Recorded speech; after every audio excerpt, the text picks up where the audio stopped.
واقعہ کہ نبی صلی اللہ علیہ وسلم نے 7ویں آسمان پر ایک قرات کی آواز سنی تھی، دعاؤں کی آواز سنی تھی، اور آپ نے پوچھا تھا یہ کون ہے، تو بتایا گیا تھا کون ہے؟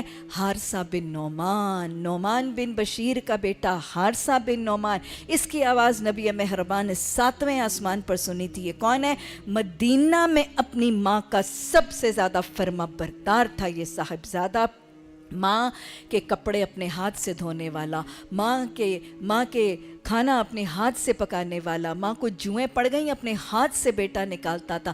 اپنی ماں جب بوڑھی ہو گئی تھی نا، تو بات ماں کرتی تھی، بڑھاپے میں لوگ کبھی بہت ہی الجھ کے بولتے ہیں، تو بس اپنے ہاتھ باندھ کے نگاہیں نیچی کر کے ماں کے سامنے کھڑا رہتا تھا، اور ماں کی بات سمجھ میں نہیں آتی تھی تو آج بیٹے جھنجھلا، اماں پتہ نہیں کیا منہ میں بڑ کرتی رہتی، اماں پتہ نہیں کیا بولتی، کچھ نہیں، چپ کر کے سنتا رہتا تھا، اور باہر نکل کے بیوی سے پوچھتا تھا اماں کیا کہہ رہی تھی؟